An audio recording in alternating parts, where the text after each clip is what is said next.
Hmm.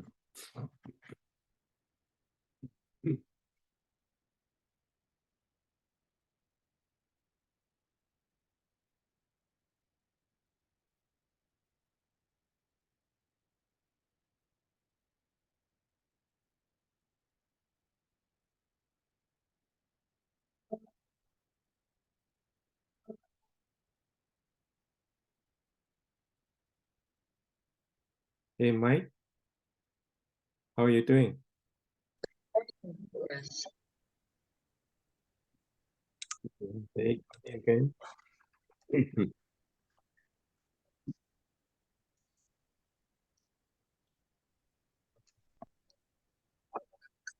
Hey, can you guys hear me?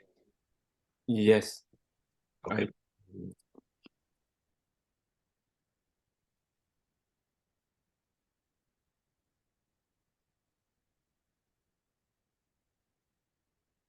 Hey, Prayus.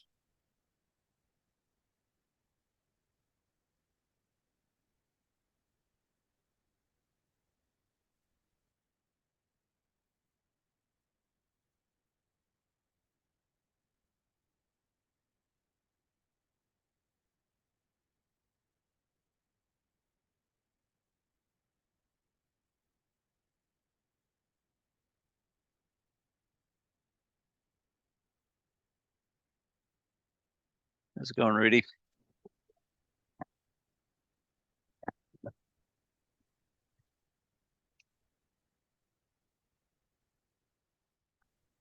Hey, Rudy. So, yeah.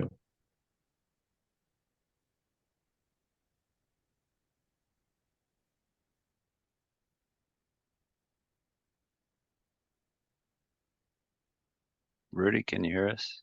We don't hear you. Yes. Okay. Great.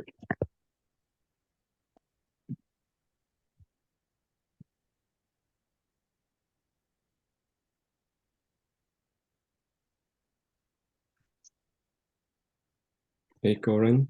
So if I could Hi, just Jeff. ask everybody if they could go in and edit and put the company name in the participant list. If you show participants, there's the right dots. You can just edit you could do a rename, just put your company in parentheses.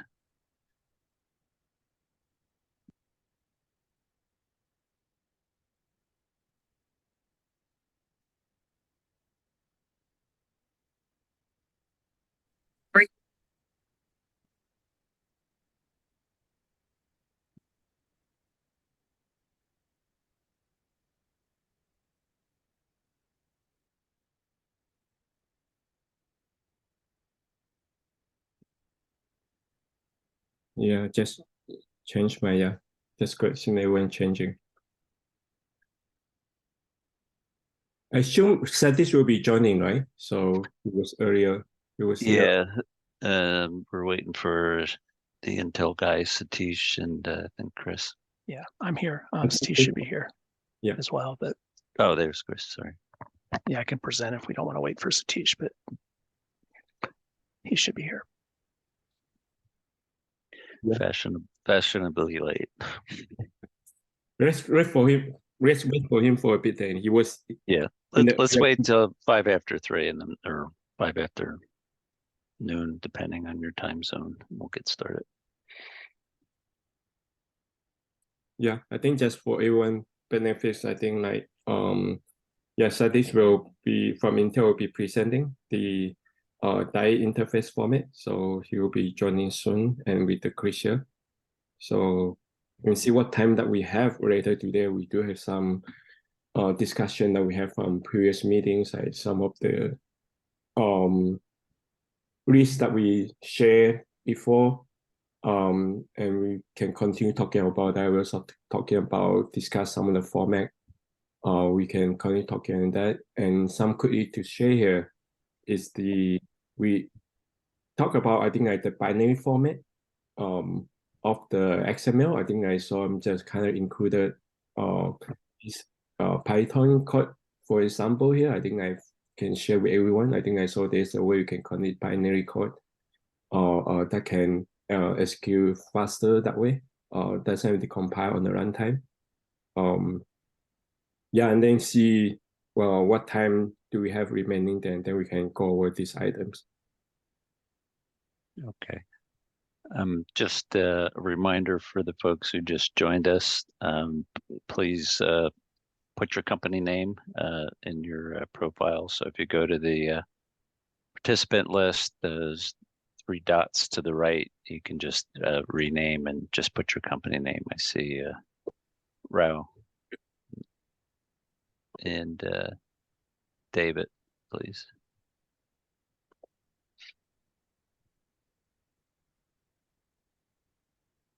Okay, why don't we get started? So you would like me to share? So let's go ahead. Yeah. Sure. Okay. And stop sharing it. Right. Let me find this. Sorry, I'm not a Zoom expert here. Which one? Too many things open. All right. There should be a button at the bottom. Yeah. Yeah. Let me know if that any issues with hearing me or the sharing. So I wanted to give an overview of a chiplet or die text-based format proposal that we're currently looking for feedback on. And so I'll go over kind of the scope of what the format will contain, some of the kind of the use model and use cases that we're thinking of, and just some of the challenges and gaps with the current solutions. And then I have example files and other documents like that with we can send out, or we don't have to go over in detail in this meeting. So the scope of the data that this format will contain, anything have to do with the interface, or anything from a silicon layout that someone either on package design or assembly or test, or even just assembly, like the process, the tool owners and the recipe generation things, any data they need from the silicon would be part of this format, the data in there. So we're talking about just a figure overview here. Obviously the bumps, the edges, we have an active area, and then like important to be like a more accurate representation of the physical size of that part once it's singulated off of the wafer. Any kind of bump groupings, bump regions, any kind of keep out zones, say there's like a noisy device or something in the silicon that would drive what can be around that noisy device, and also maybe on how that impacts the device that this whatever chiplet is connecting to, and then any fiducials or alignment markers or visual reference kind of objects for various reasons.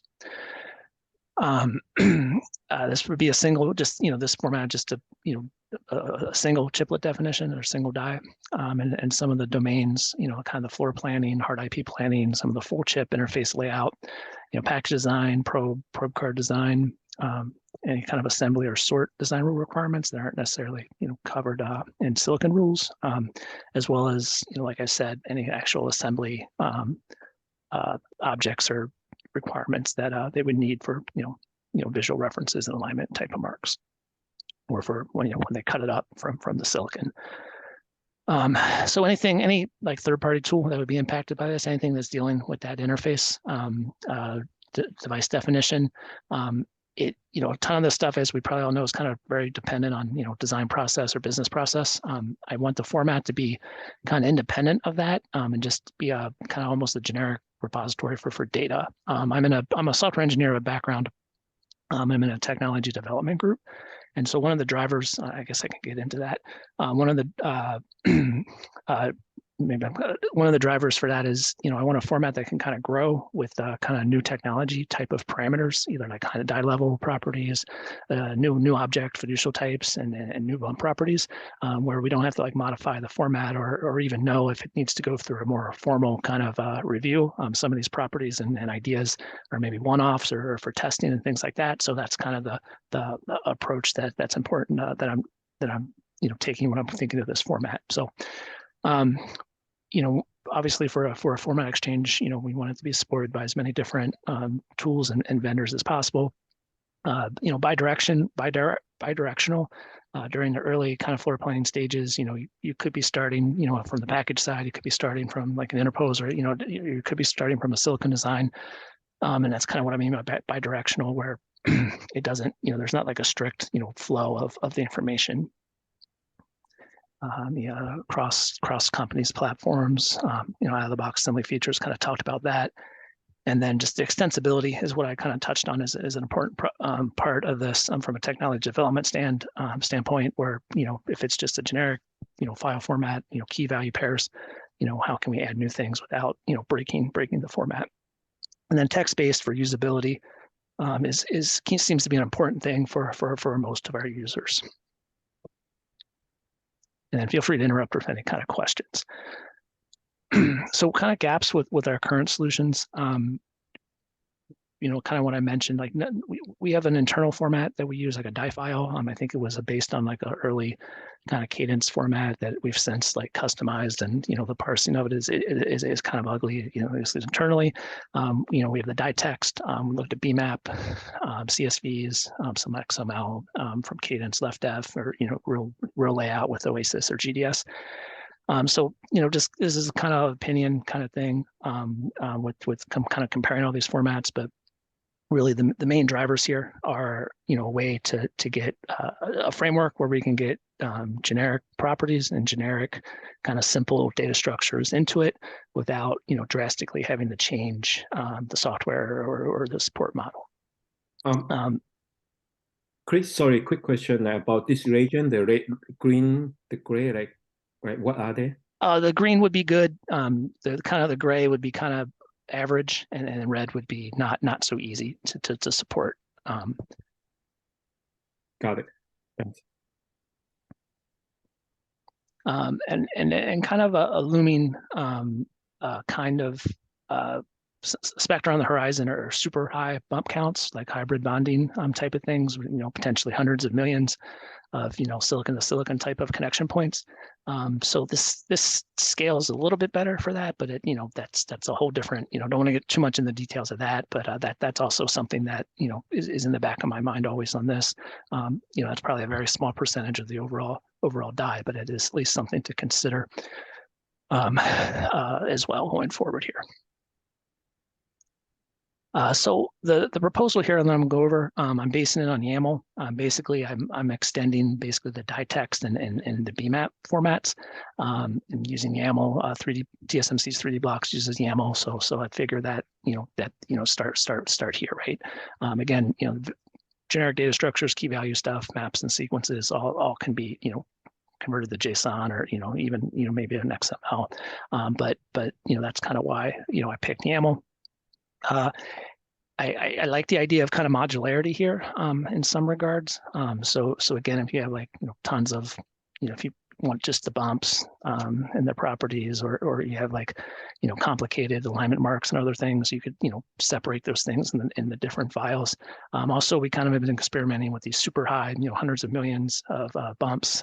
If instead of just having all those bumps and each bump's a line in a file, could we break it up into, say, a file with like 1 or 2 million bumps in it? That seems to be a little bit more, software friendly as far as loading it up, and we can zip it up and transfer it around like that. And also, again, if it's just key value stuff, we can always link to other files if you have actual layout or things like that. The sections, I can go into as much detail here, answer any questions as you want, but this is basically how I'm organizing it. At like the first part is like kind of the die definition, or kind of chiplet def, just die level attributes. I put the die edges in a separate section. Like I said, typically we have our design area or the active area that typically the silicon designers care about. Then you have a seal ring or an etch ring or a guard ring. The semantics here depends on how you call it, but the same kind of function. That may or may not be in a silicon database. And then we have the scribes that you have a stepping distance of what's the center point between each chip on a wafer. That's important for assembly modules, and that used to be kind of maybe the size people used in their packages and designs. We also now this concept of the physical edge of what's the actual size of the part that once it's singulated out of the wafer. Doing that just with a remnant scribe kind of parameter, just because then how that part is cut from the wafer, there seems to be a lot of work in this area as far as different techniques and different, parameters and options they could use. And so to avoid all that, we're basically just, storing the, I'm proposing just having the design area, a seal ring value, and a remnant scribe value, which potentially even could be negative if they, want to cut into the seal ring a little bit. A coordinate space reference section, not to get more into details here, but again, with all the different types of silicon layouts, like your referencing of depending on who you're talking to or how you're talking about the data, I want it to be explicit in the format, say, hey, these bumps are facing up or these bumps are facing down, just because, again, we have interposer die, we have flip chip dies, where in the silicon layout world, the bumps are on the front. Now we have power via where the bumps are on the backside. Like for interposer die, the backs may be on the backside. You might, depending on your point of view, you might be designing it bumps up, but then you give it to a silicon designer and it's a backside power via kind of thing, and needs backside bumps and need to flip it over. So again, just having an explicit kind of coordinate reference view of the bumps anyway, I think is a gap in some of our current formats, as well as this section would contain geometric transformation information between these domains. For example, from the silicon coordinate space to say this die file coordinate space, typically in the silicon world, your 0,0 origin is like lower left of your seal ring or the active edge. Usually, again, when we create these die files or die text, that origin may be that center of that design area. That's typical of process that I've seen for from package design perspective. And so, and obviously if there's a scale or an expansion from your silicon layout data to your final fabricated sizes, that would be part of that here too. So we could keep track of those references and those snappings if there's a silicon grid or if there's a package. The idea here would be no data loss, but not to get into too many details, but sometimes that might not be possible, but at least you could keep track of your transforms if you wanted to be able to, depending on what your process would be, to go back and forth between these domains. A simple kind of generic object cell definition, object cell instantiation section. When I say simple, it's like no, like multi-hierarchy. Basically, these objects would just be defined as a sequence of layers, and each layer would contain like a sequence of polygons. So you could have like a cell boundary and then like a collection of the same metal polygons from one of these fiducials, and then maybe even like ID layers or the other kind of drawing layers. So that's simple, relatively simple definition for some things like that. Bump regions, just how you group your bumps. This can be pretty flexible for a variety of use models here. The bump geometries, the size and shapes, obviously, and then you could contain additional layers if you cared about the passivation openings or the minimal metal pads under those openings, or any redistribution vias or anything like that could also be part of the bump geometry. And then I'm explicitly having two sections for front side bumps and backside bumps with the silicon wafer as reference. Again, just to be really explicit about the part of where the bumps are, just so if you need to flip it over or transpose the coordinates depending on what the view that you're looking for. So the idea here, again, I'm a software engineer here, so the idea here is from a technology development standpoint or new things, if you just add properties or add the bump properties I'll get into, is it in a detail, those can be kind of customized. It's very dynamic, kind of key value mapping. And then if you code this and just put it into a generic, say, YAML data structure, then you can at least handle the data, even if your software tool doesn't process the data or you know what to do with it, at least you have it, right? And so it's like kind of one less thing you have to worry about as far as a format and information you need to store, and that goes. Like I said, simple cells. I think I've touched on all these things previously. So anyway, basically just looking for feedback. There's a lot of details here that I get different opinions. A lot of this, you can do many of these things in multiple different ways. And so that's just kind of where we're at. And then just, validation and schema and then just other kind of next steps. So that's kind of it for the presentation. I can show examples, or I don't know exactly, answer questions or basically to see kind of what you'd like me to talk about next, or if this was good enough. I can just load up one, I guess.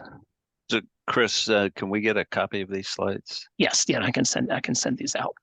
Okay. Yeah, and so send those out to David or James, and they can post it. Yeah, and we post that. Yeah, and a key thing with the bump properties, so one kind of issue with like the DITEXT or the BMAP file is, it's, very organized, each line's a bump and you have columns for each property. It seems to be kind of locked in to that. And so I'm proposing that you define like your column order in a property header, and then each, entry on the bump line would, that would refer back to that particular property. So you could customize this and grow it. And, these, you can set defaults just to kind of clean up like the repetition. Like, for example, if all these were the same, like kind of bump geometry, I could just put a kind of dash here is what I'm proposing, just to make it, that'll then use like the default you define up here. So anyway, just kind of some little bit of dynamic support of bump properties, since that's, again, from a technology standpoint, the development standpoint, that's something that we were usually dealing with as new things are wanted to be tried out. And I can send out some of these example files when I send the presentation as well. If Satish is okay with that, I don't know if Satish is joined, but I think that'd be fine. Hey, Chris, yeah. Okay. Yeah, I think sample files would be great, and I think we should solicit sample files from some other sources as well. I don't see anybody from ASC in the call, but perhaps they can provide some sample files. And we'll do the same, Tony. We can provide sample files. So what we did, Satish, we took your existing files and we made an XML structure as part of the extension to the part model. I don't know if Chris or Sam had a chance to update you based on what we did with the JEDIC meeting. But what we also have done is we looked forward into what's is the size of this going to be in 5-10 years from now. And we've had some JEDIC members mention, there'll be 1 billion bumps at this stage.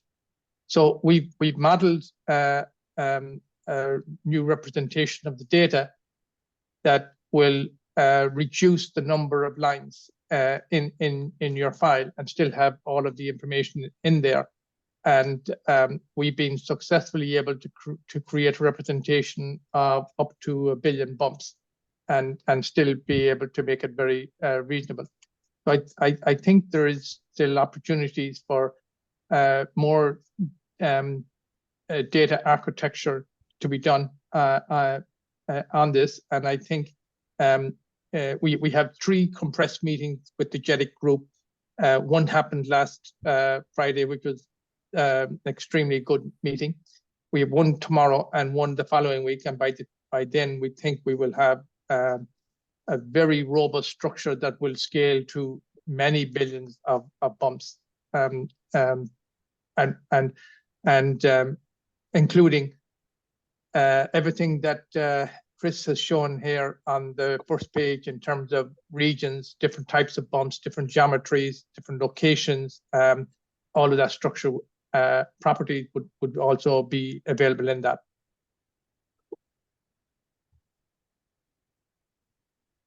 Yeah, just to kind of maybe raise it up a little bit higher level.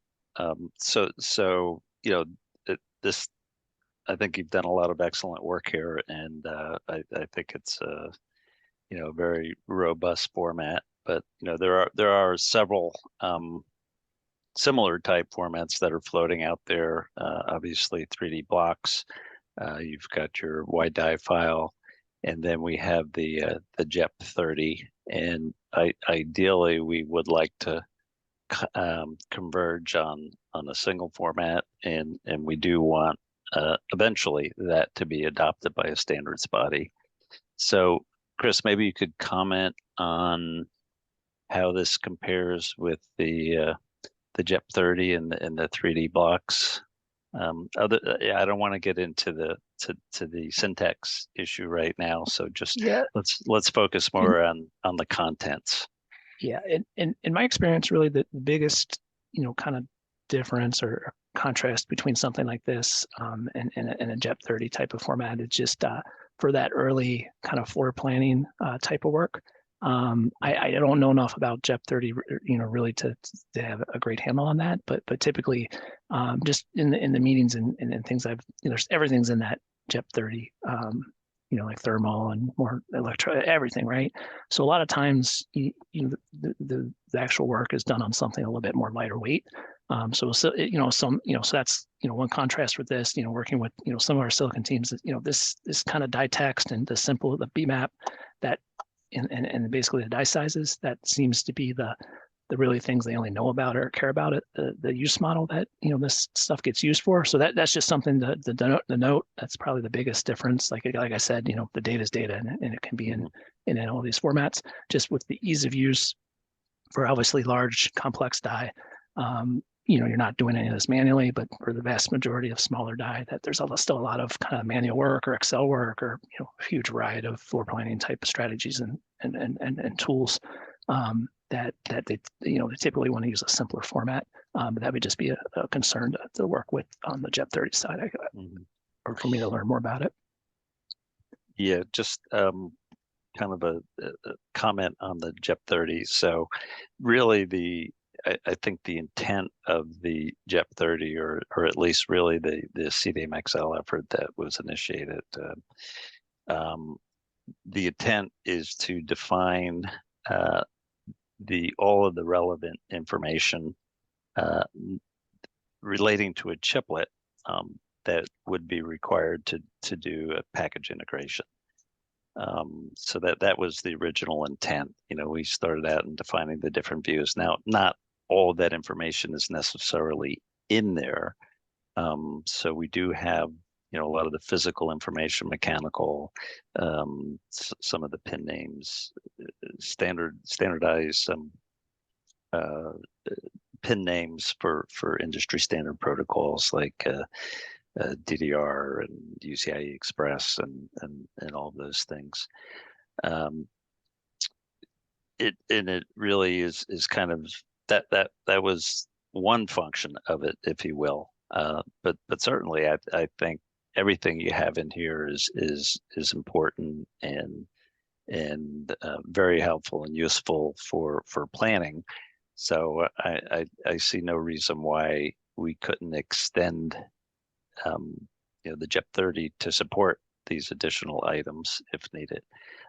But just because there's more information that's in there doesn't mean it's all required for the planning. So in other words, you could just use the format and use it for planning.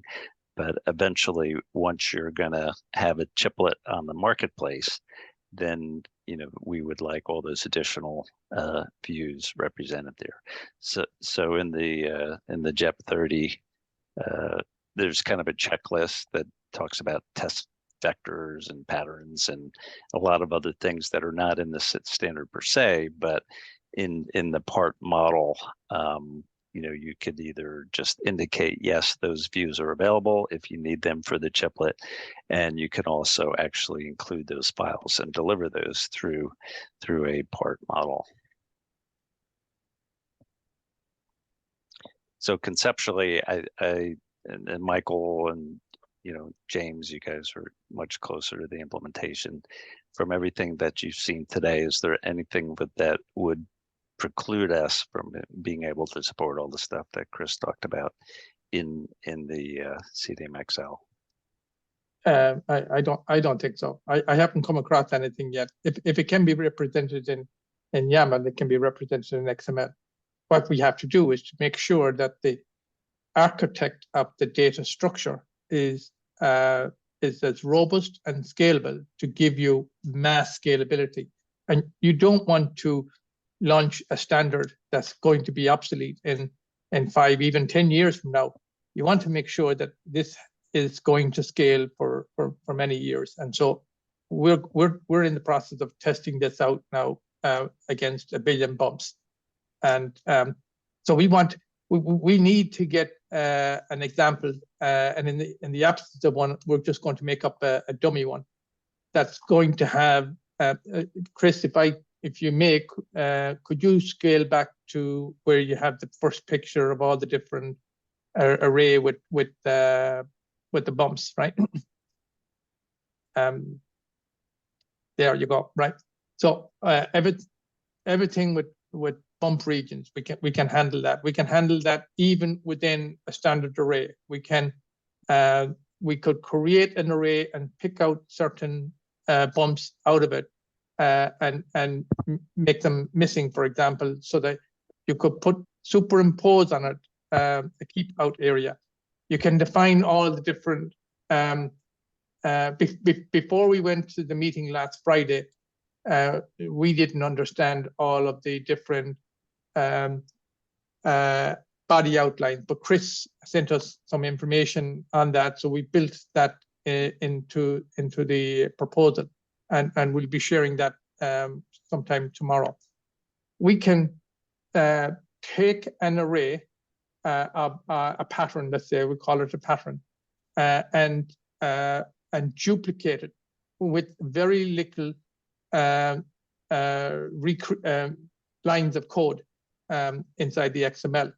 We can mirror an entire array and transform an entire array. We can group arrays within arrays. And when you have that type of scalability, you very quickly start to be able to handle all different types of counts.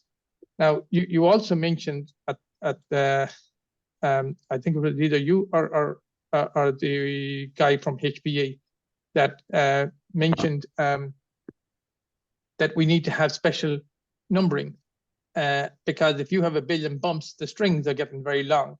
And so they wanted to introduce the concept of having either a sequence, a numerical sequence, or having a grid, in terminal numbering grid, where you have characters on one side and letters going in the other side, and then make that subject to zone.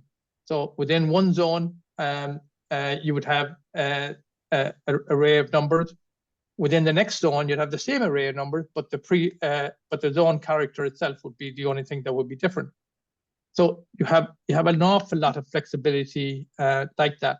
And I think what we'll ask the committee tomorrow is let's make a 1 billion bump file as and what they envisage will be a really complicated structure for that will come maybe 10 years from now, and see if the XML file can represent that. I think you'll find that it will. Yeah, I think my take also, I think like definitely XML, I think like is in a way has been defined very structured way that definitely I think like there's nothing I think like that information here cannot be represented. So and I think like all of this thing Michael has already talked about it. My what I'm trying to say more is to Chris is I think I address some of your earlier points that you mentioned is like I think like for XML I think like we can make it actually like more kind of like readable in a way, meaning like we can also like make the schema a lot simple in the chiplet context. I think like the CDXML can probably potentially serve that purposes. So I think that's where that thing started is really focused on the chiplet side. So we integrate in the part model JEP30. So I think like it's kind of superset on that, including other things. But at the same time, I think we also can get like very chiplet specific information for this kind of dial specific, right? That will be simplified a lot and loosen up the schema, just focusing on the chiplet requirements only. I think that probably will make it a lot like simple that way. I think that's one point. And I think also like many of the information here that needed here, I think existing in some extent. I think like Tony already pointed out, I think a lot of this kind of like bump information, geometry, XIRO, coordinates, the UIDs, bump numbers, they're all already defined existing there already. So we probably need some additional, some information they're looking for here. And beside that, they also, I think I talked to Jawad recently on this regards. I think I also point out we actually have that the assembly rules extension we mentioned in the passage where it's part of this original the JEP format that we have, where which we converted most of it in the right CDXML, but we also the assembly rules, right? That we work in the previous like production. I think that including like additional information besides just the die side is more kind of like for processing rules, like those kinds, for example, like die to die, like spacing, like the placement information, and including like audio information. We have some pre-extensive rules on that. We in the middle also like converting that into CDXML in XML format. We can share with you, and everyone here, and then like, we can see like if that's something I think that will be useful information if we talk about PhD, that like RDL and some of this like SMB related rules information will be useful here as well. So well, yeah, this assembly rules is kind of a separate topic, and that's not included in this. So that's a separate discussion. I would like to defer for the moment. The syntax format. There's a little bit of religion there, but there's also some momentum. So TSMC obviously is the 800-pound gorilla that's pushing the 3D blocks, and I know probably most of us on this call have some concerns that it doesn't meet the industry's needs. I think by having a collective group with a broader set of companies and different perspectives, we can look at the big picture. But TSMC is TSMC, and that is their format, and it needs to be supported. So whether or not we can pull them into this discussion and kind of provide some of these requirements is something that I think we need to think about. That would be better if we could get them to agree and work collectively on a standard, and then have an industry standard body adopt it. How practical that is, I don't know. They've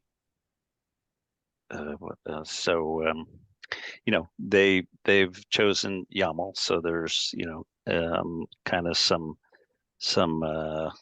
that's out there, and there's a lot of momentum, and most likely we'll have to continue supporting that. On the other hand, we have JEDEC, and it's a standard, and it's been published, and is it possible, Michael, I'm going to ask this, is JEDEC fully entrenched with XML, whereas if we decided collectively that let's go with YAML, since it's it's got some traction in the largest semiconductor company in the world, is that possible, or are we too far down that path to change it? Well, you as soon as you jump to YAML, you lose all the ability to cross-reference data from one section in the file to another section in the file and validate it through references. So you lose all of that capability, and it's a very, very big change. Now, when we created these XML file, we took this wide die YAML file that's 18,000 lines, and we reduced it to, in first step, we reduced it to 450 lines. And I think the second step, Justin, correct me if I'm wrong here, but I think we got it down to maybe 200 lines. So it's all about how you structure your data. 1 billion lines can also be, it really depends on the number of patterns and patterns arrays that you have. It will determine how many lines you end up having. So if you're that efficient with your data, it really doesn't make a difference that you have it in YAML or XML. The benefit of XML gives you the ability that when you write it, that file has to conform with a schema. You don't have that in YAML. So now you're relying on individual applications, software applications, to build in that cross-references and that checking. As a file itself, you cannot validate that integrity.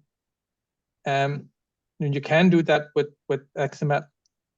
So it would be probably a hard sell to get to throw away that capability of XML and switch to YAML. So hard, but not impossible. Yeah, and Yeah. Yeah, yeah, with- No, Tony, we the- can, Sorry. just one comment. We can maybe separate the discussion about the content and the intent behind this exchange, and we can have a focused discussion on the language choice. I just want to separate those two so that we can prioritize the content and the support for such a need, right? Yeah, can we commit to this, or can we discuss whether this is something that is needed to be supported, the content, right? yeah, I think that's the first thing you should do anyway, Satish, is first thing is to structure the data architecturally wise the best way possible. Well, I think, Satish, you're saying we have to agree on what goes into this format. Right. Content, We right? have a Yeah. proposal of this is what we think needs to be part Right. of the chiplet interface. Here you go. This is what it is, and Yeah. and we've given a full thought process into it. We want to Yes. first review that and get that buy off, and then the syntax can be a follow-up discussion. Yeah, I agree. I agree. I think right now, there is a stake. There's two stakes in the ground, and neither one of them solves all the requirements. Right? We have the JEP 30 stake, and then we have the 3D blocks. And I think it's safe to say, collectively, at least with the folks represented here, that there are some gaps in TSMC, and we may or may not be able to fill those gaps, get TSMC to fill those gaps, but the EDA vendors are certainly working, and we can, if we collectively kind of drive these requirements, I don't know, some of the folks that are in those TSMC meetings, like Mike Walsh, and I'm not sure, Rudy, if you're on those. Do we think we can get them to extend this, or is that going to be kind of difficult, if not impossible? Mike Walsh. All right, you can find the mute button, and every one of these conference tools has a mute button in a different spot. Yeah. Yeah, we should standardize on where mute buttons go. Let's talk to Jedek about that.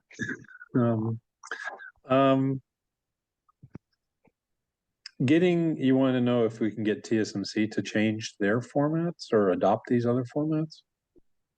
Yeah, hopefully not change, but add things that are missing. There may be changes, but I think that there's also additions. So I've been pushing on them to enhance what's in the ball map, because it's as Chris and Satish noted, it's incredibly limited for almost a year now, maybe more than a year. And so far have been unsuccessful, but I think it's TSMC's silicon customers who can actually influence that far more than the EDA vendors can. Is my opinion. So I think it's possible. I think it's more likely that they would extend or add new keywords, that they won't necessarily enhance what they've already done, because they don't want to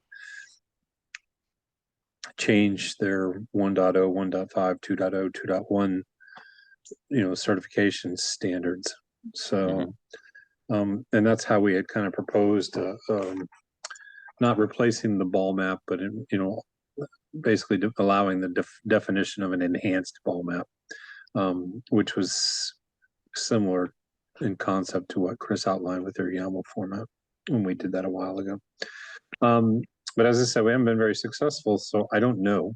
But I do think that there's definitely gaps in the format, and some of the things that you simply can't do. So Rudy and Rao, would you care to comment? Are you guys working with TSMC or other folks from Cadence that?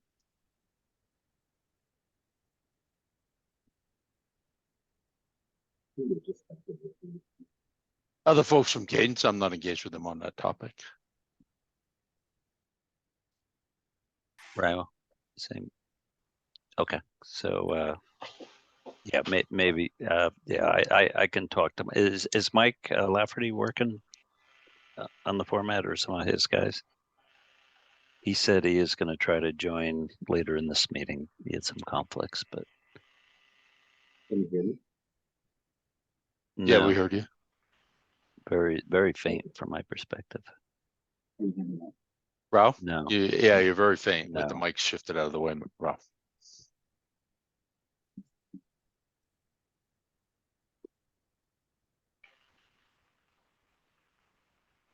How about now? Better. Much better. Much. Yep. Okay. Yeah, we've started. Mike would be the best person to do that. He's been working a lot more closely with the TSMC folks.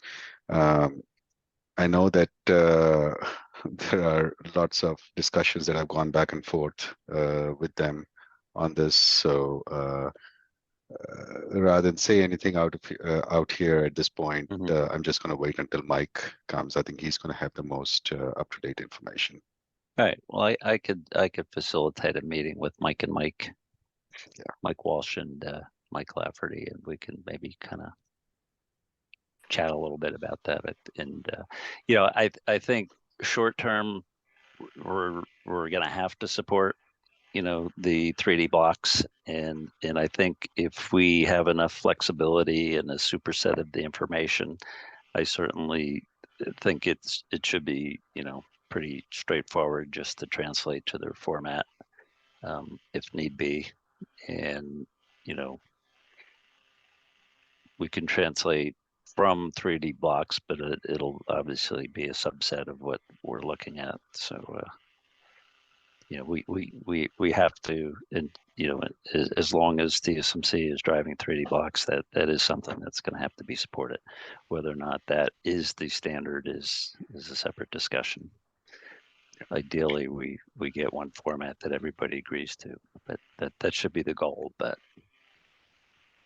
So Tony, one idea we can also think about is to do the conversion ourselves, and that way we make use of XML schema and bring in data from YAML and try to convert it to XML. yeah, that's what I meant. Into our The schema. the Yeah. the EDA vendors and it would We kind absorb. of, you know, We absorb that. Yeah. right, Yeah. right. And then on the content, I have a comment to make here. This picture before it disappears. For hybrid bond, when we go to 1 micron kind of integration density at the wafer level, a few things that will kind of stand out here is, for example, you'll have no keep out zone there. And the bump regions would expand all across the physical area bounding box. So we just need to make sure that when we are defining these, they don't break the tools today, these constraints. So. And same thing, you know, in that case, we'll have to think about alignment markers. They will probably be in a lower layer than the one on the hybrid bond. So there could be some overlap between the bump, in this case, hybrid bond, and the alignment marker. So just a few things to consider. I have a question for Satish and Chris. Is this file meant to be the final representation of a chiplet, or are you thinking of this file more as a kind of live representation where every step of the flow is going to add its things, and actually you may go back and you may want to modify just a piece of the file and so on? Is what's the intent with? Yeah, the intent, like, is it would support that kind of flow if that's what you wanted. The important thing is there's a way to put additional information in it. Like, you don't have to have all the information right at the same time. Like, you know, like you don't necessarily know the scribe, or you might not know other information about it, but you still want to be able to use that same format. So at different stages in the design process, this file could be used with, you know, all or limited amounts of information in it. Again, within like these domains, right? So it's kind of arbitrary of what, you know, would put in here, but anything that, you know, any subset of silicon that you would need outside of silicon design might be a way to, you know, summarize it too. But if, you know, you don't know what your scribe is, or what some of these other areas are. They don't necessarily have to be in there, but then when they are available, this format could support it. And that gets into more business process. Yeah, I guess the difference in that is that a tool reading in a file and adding data, when it writes it out, it needs to write out the same data as it was without any modifications, plus the additional data, right? Yeah, if I was developing it, that's how we would treat it. Like if it's something that my software tool maybe doesn't use or know about, it still maintains it and kind of passes it along. Okay. So there are two ways we look at it, and I think there's a slide that talks about that. Number one, as the data is flowing across tools, we want the data to be retained. That way, the full information is captured. And the second one is the data can be transformed because the transformation is also captured within the file. So that way, even if a tool changes the view, for example, the simplest thing is I'm representing all the data with origin at the lower left corner of the die. Packaging tools generally tend to use the center of the component as the origin. But we capture the current view of the origin or the state of origin inside the file. That way, even if the tool cannot or wants to work in a certain way, they can read it, work with their native workflow, and spit it back out on how they actually represented the data. That way, the accuracy of the data is always maintained. Hopefully that made sense. Yeah. It makes sense. I guess what I was kind of thinking along the same lines, that if a bump region, say if you need to rotate it, right, or just flip it, you would just change the orientation of that bump region, and but not necessarily the bump definition inside of it, right? So you kind of change the transform only. Is that correct? Also the intent? Yeah, that would be the intent. Just again, the data is there, and then whatever's working with the data can do those kind of transformations as whatever logically makes sense of what you're doing. Yeah, this is very similar to what I have defined in our tools, but definitely this is more advanced. And the one other question. So we talk about bumps, and I just want to understand, right? There's a slight difference between having a pad on the die and then having a bump on it, and then having that pad represented on the other side on the substrate, right? For example, right, the fiducial marks, you will have them as a pad, but they're not bumped, but they still need to be represented on the other side, right, for alignment. Is that something that you also capture? Yeah, a couple parts to that, I guess, is how I think about it. Yeah, so the bumps, even in the silicon layout, are kind of an abstraction, right? I draw them as circles, but they could be, squares or rectangles in your actual silicon CAD data. And then, I call them bumps. It could be a copper column or a pad or whatever, right? And then even on the connecting device, that might have a whole different, terminology, as well as, geometry, like a pad stack or something that you're, associating with it. So yeah, this would support that. Again, it's all about your point of view and your kind of more your business process or design process. I always think of it kind of more from the, silicon CAD, perspective of, how it's represented, because this is kind of the chiplet definition. But then, yeah, you could, at least maybe you could then use the, if you're, designing your say your substrate or package footprint, you take your XY centers and then, you map one of these bumps, your whatever shape and geometry on your package side to that or location, right? Or you could, this could represent the package footprint. I don't know. It could be flexible with like that.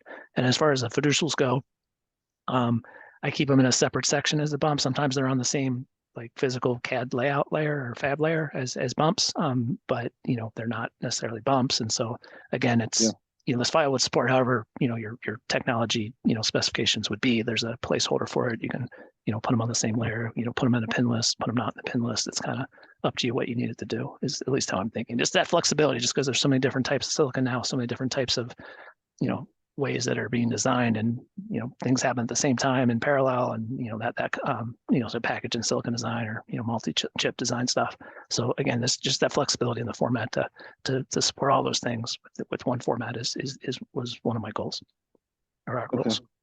Yep. And the location of the location of all of these bump regions, keep out areas, alignment marks, they're all with reference to the active area. Is that statement correct?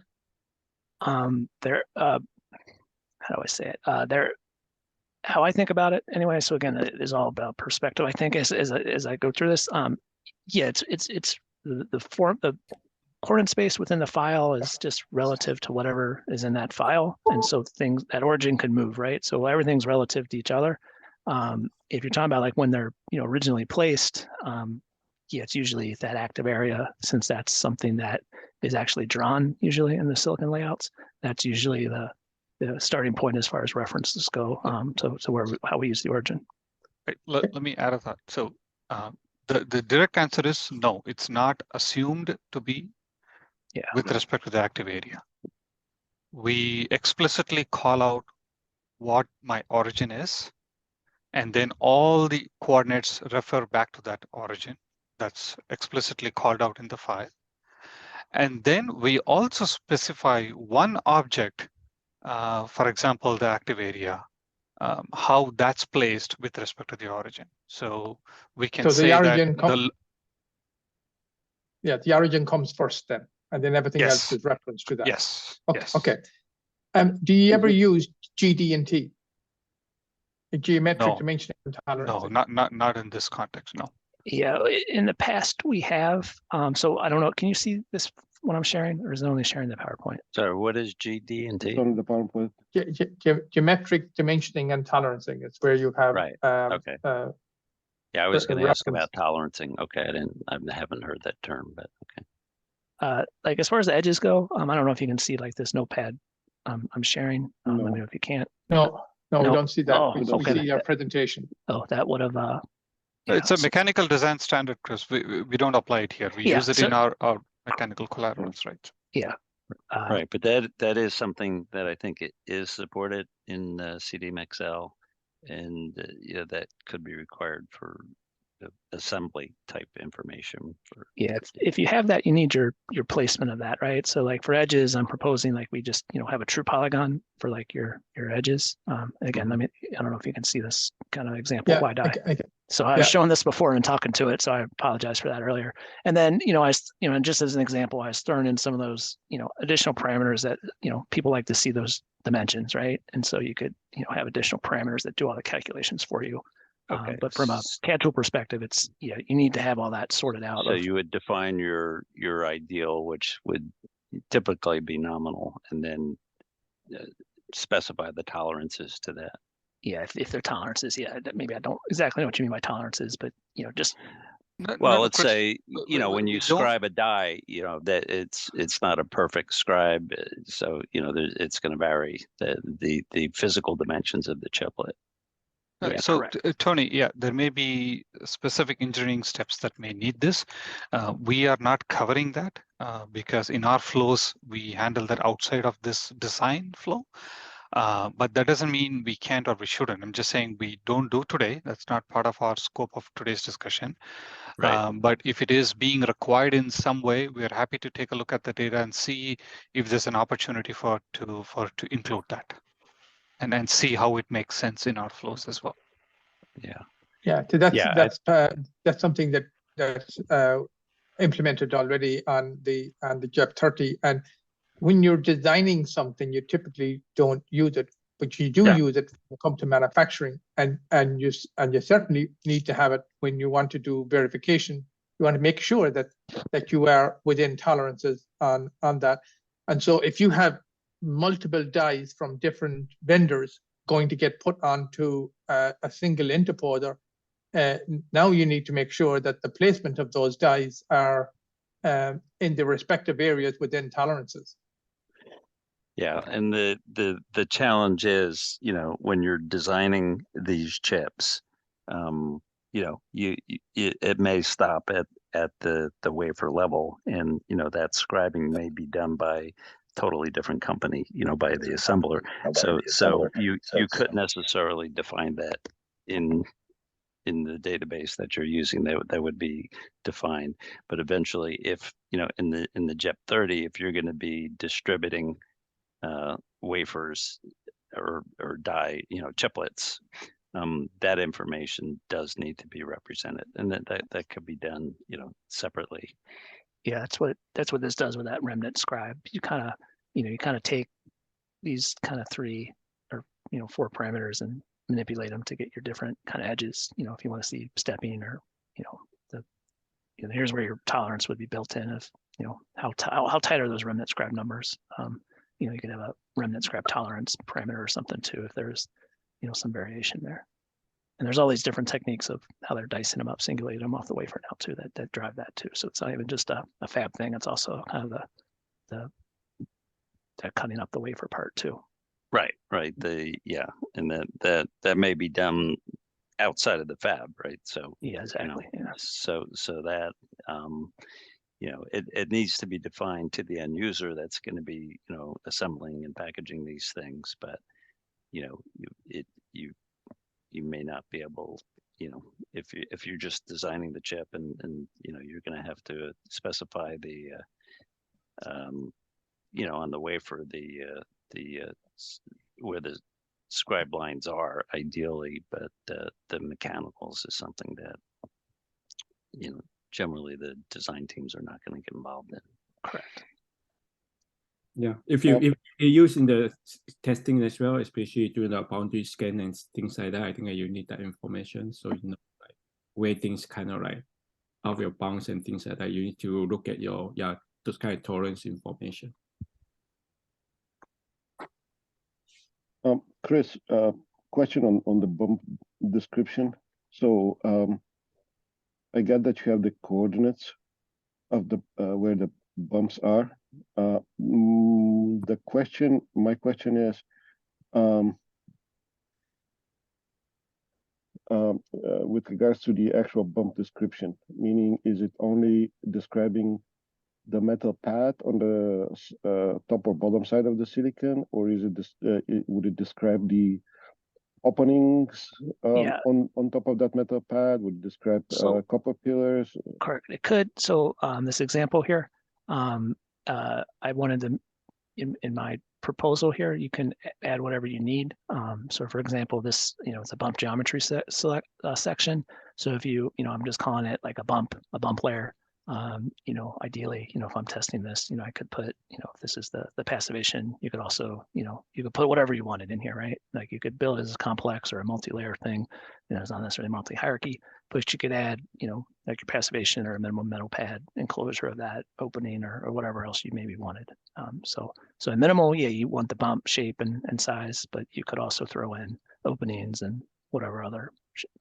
But these are pretty much the 2D geometrical dimensions. Correct. Yeah. Things, right? You're not getting into, the shapes and Z dimension type. Yeah. Okay. And it's again, it's from sorry, repeat that. I was talking over you. I'm sorry. Yeah. As Tony said, this is only the 2D, but can you also add the Z dimension of this in the shape of the bump, or pillar, or whatever it is? Yeah. I mean, again, that's just the point of this. Just add, bump height or whatever. You just add a parameter. Is kind of how I'm thinking of this. If you need it, you would be able to, add it to this format. I'm sure you can do that in any kind of thing. But yeah, that would be there would at least be a place for it. Yeah. So just to continue that thread, I know we're over a little. Tony, we can hear you. Yeah, I said just to continue that. So I if I'm not mistaken, in the CDMXL, we can provide very complex descriptions of what these connectivity objects are, right? Whether it's a squish ball or a copper pillar, and all of that information, which is may be useful in assembly, but it definitely is useful in some of the analysis, that information. So that's in the existing standard. And again, I think that is something that certainly the end users that are going to be designing the system and packages need that information. So it is represented in the JEP30 format. So if we're going to limit the scope of this just for the physical design, then we still need a format to capture this stuff. So we should think about whether or not we want to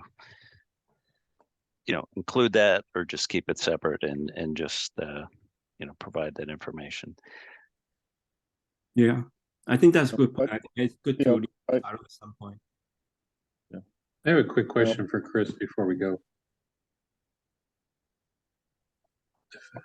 Chris, in the bump region, if there's no rectangle or polygon definition there, does it default back to the active design area that's above that? Yeah, my I don't really use the regions. It's just the flexibility. So I know, like in 3D blocks, like each bump I think needs to be part of a region is more of their definition. Here, yeah, a region has to have a polygon defined in 3D blocks. Yeah, and so that this would be just more of a grouping. So it's just say, it's arbitrary, right? Is it a hard AP? Is it other kind of grouping? That's kind of, I just, when I, at least in my mind, when I think regions, I was, wanted this to be a complement to 3D blocks, and not, exist together. So I put it in there. So it's more about the bump grouping. So maybe probably should clean that up. A geometrical area. Yeah, and I do the areas too, just because again, if it's a hard IP or different kind of functional block outline or something, if you're doing a full chip layout, you might want to see that FUB outline of where you're putting your connection points or bringing your ports up or whatever. So again, just a generic kind of, at least in my mind, but again, that could be feedback or change the terminology there with an actual use model. So I don't have any set standard of, if a bump needs to be in a region, or like you said, some of these ones that aren't in a region, I haven't really thought about that at all. Another quick question. So in the format guide document, it mentioned a schema that was going to be created for this format. Is that schema still in the works or still planned? I haven't done one of those before, and so I haven't. I've started kind of researching it. No, so it's still planned. I wanted, one, to get some feedback to see, if it's worthwhile to kind of continue, and then two, my dynamic kind of bump property kind of part, I'm not quite sure how to do that in a schema, and so that's kind of where I need to put some more work in here. So here basically I was trying to show this. I thought I was sharing this before, but basically with the bumps, I'm just trying to, you're kind of setting your column definition up here, and then each entry on each bump line needs to be in the same order as your property keys, just to avoid repeating all those key values. So I didn't quite kind of ran into a stopping point when I was trying to do a schema for it. So still work in progress if that's something that, it's important if this becomes, something that's more widely adopted, it's that kind of higher level validation of the format is important. So it'll be something I do work on. Okay. But there's no I don't have a set timeline or I've done much with it. Okay, we're starting to drop folks here. Yeah. So moving forward, an hour goes by quickly. So do we, I just wanted to throw out, do we want to consider maybe meeting every week and or extending this to 90 minutes?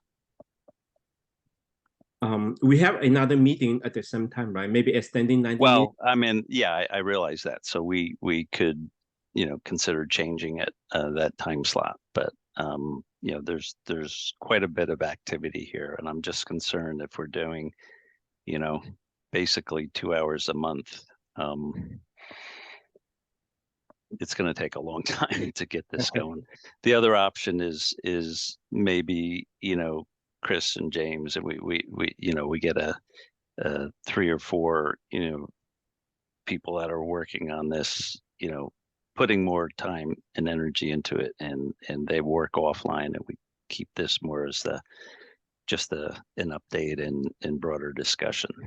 I think actually trying to develop a standard in an hour working meeting every 2 weeks is not realistic, right? Yeah, But, I'm yeah. open. And I have another proposal. Why not define the data structures architect using the diegetic task group, and then, as Satish said, we worry about the format afterwards. Doing the data structure in the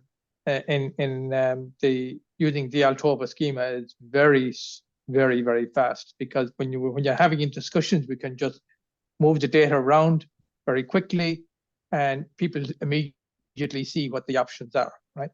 So why don't we made an awful lot of progress last week with that approach, and we think another couple of hours we would get a very efficient representation of everything that was in the WIDI, the WIDI, the interposer, top 1 and top 2.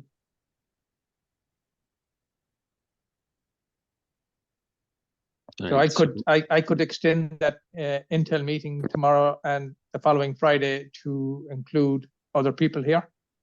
Michael, I'm not opposed to that. Just wondering if you have other active engagement from other EDA and foundries, or maybe even potential like other design companies in there. Well, we had about 5 or 6 people at that last meeting. 11 people signed, 11 companies signed up, but only in the end 5 or 6 turned up. So can you provide the list of those companies? Yeah, there's one I'm missing: Montage Technologies, Intel, Siemens. There was one more, HPE. I think that I can't remember the last one. Okay. But in terms of James and Jawad, we basically got clearance from the JEDIC side to extend our existing collaboration for the CDXML into that. So I can now start inviting you guys to this meeting as well. No, I mean, the key thing is to have the right representation for the conversation. That's key. Where we discuss it, like you guys already have a collaboration with JEDIC, so that's why that's okay. Yeah. The key thing is to have a good or some representation at least from different sites. For example, an IC design, somebody from a foundry, somebody from even an OSAT. Yes. And one more, what was I thinking? Tester? A foundry. Yeah. Yeah, sure. Yeah. So I just my opinion, I think OCP CDX is the place to do that. I think JEDIC is getting a little bit more detailed and into the details and the implementation. So I Samsung has expressed interest in participating in this.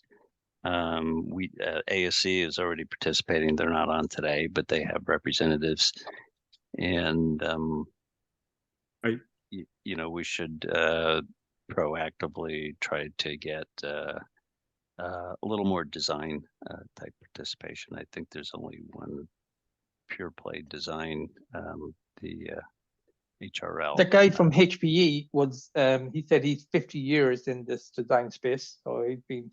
HPE, who is HPE? Well, it used to be Hewlett Packard, but now it's Hewlett Packard Enterprise. Oh, okay. Yeah, why don't we extend the invite to this meeting and just let him at least join some of these discussions as well. Yeah, I think that's a good idea.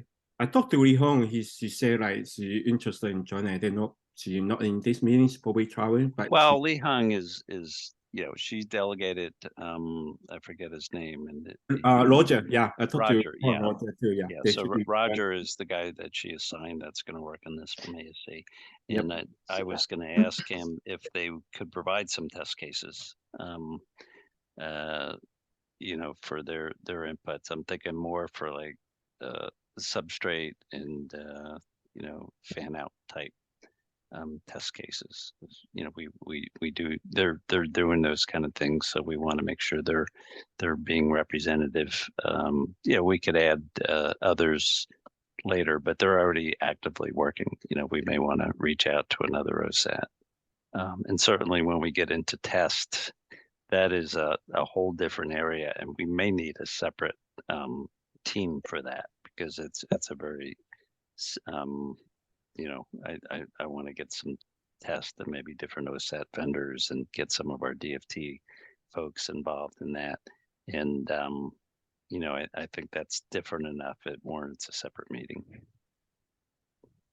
Yeah, so we will still need to have some JEDIC meetings, because yes, legally absolutely. I'm not. Yeah. So No, it's basically the same way that we did the CD XML integration Yes. into the part model. We have a two-sided meeting. I agree. Okay. I think that worked out very well. But this is more of a user-driven forum to describe what, and then I think we need a couple of representatives that are actually actively driving the standards to work with the JEDICs to make sure that Okay. So I think that worked well. So And all the legal framework for this cooperation has already been discussed between OCP and JEDIC, so we don't have to change anything there. So let's just Yep. stick with what's already working. Okay. Sounds good. Very good. All right, so we'll stick with the same plan.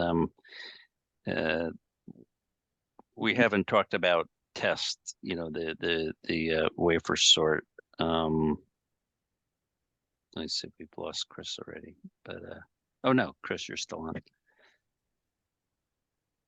I'm still Maybe we have a dedicated session next time to talk about the wafer sort stuff, and we can invite some test type folks for that. Let's just give enough notice so we can gather some other folks, maybe just have a short kickoff for that and go through that format. And if it makes sense, we may have to set up a different time slot for that discussion, because we still have to worry about the rules too. So there's a lot going on here. Yeah. Okay. That sounds good. Yeah. Let's maybe follow up this on the emails then.